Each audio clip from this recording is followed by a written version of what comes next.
अस्सलाम वालेकुम वरहमतुल्लाहि वबरकातुहू। उम्मीद है तमाम साथी खैरियत से होंगे। आज एक हदीस पढ़ेंगे जी फ़ज़ाइल नमाज में से कि नमाज के छोड़ने पर हुज़ूर अकरम सल्लल्लाहु अलैहि वसल्लम ने क्या कुछ फरमाया। वही बात दोबारा दोहराने वाली है कि हमें हुज़ूर पाक सल्लल्लाहु अलैहि वसल्लम के ज़बानी जो कुछ मिला उससे हमें आँखें नूर बंद करके मान लेना चाहिए। तो बिस्मिल्लाहिर्रहमानिर्रहीम।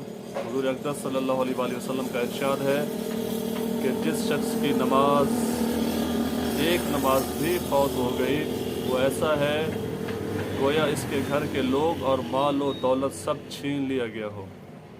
बड़ी फ़िक्र की बात है। दोबारा पढ़ते हैं जी बिस्मिल्लाहिर्रहमानिर्रहीम। हुज़ूर अक़दस सल्लल्लाहु अलैहि वसल्लम का इरशाद है कि जिस शख्स की एक नमाज भी फौत हो गई वो ऐसा है कि गोया इसके घर के लोग और माल और दौलत सब छीन लिया गया हो।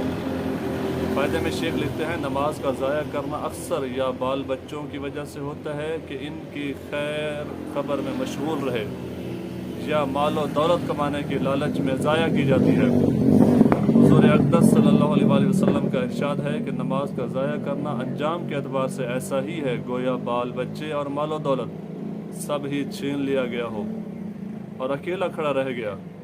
यानी जितना खसारा और नुकसान इस हालत में है इतना ही नमाज के छोड़ने में है, या जिस कदर रंज और सदमा इस हालत में हो इतना ही नमाज के छूटने में होना चाहिए। अगर किसी शख्स से कोई मोतबर आदमी ये कह दे और उससे यकीन आ जाए कि फ़लाँ रास्ता लुटता है और जो रात को इस रास्ता से जाता है तो डाकू इसको कत्ल कर देते हैं और माल छीन लेते हैं, तो कौन बहादुर है कि इस रास्ता से रात को चले।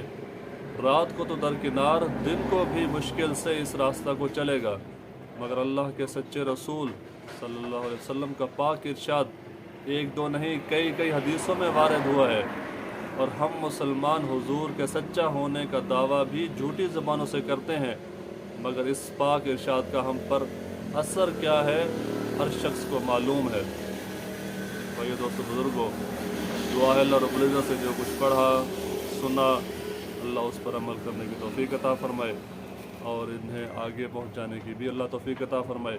क्योंकि नमाज का देना यकीनन ऐसा ही है। आज हम अपनी ज़िंदगी में देख सकते हैं कि कितना हमें एहसास है, कितनी फ़िक्र है। दुआ अल्लाह रब्बुल इज़्ज़त से अल्लाह रब्बुल इज़्ज़त हमें अमल की तौफ़ीक़ अता फ़रमाए। मिलते हैं अगली वीडियो में, तब तक के लिए अस्सलाम वालेकुम वरहमतुल्लाहि वबरकातुहू।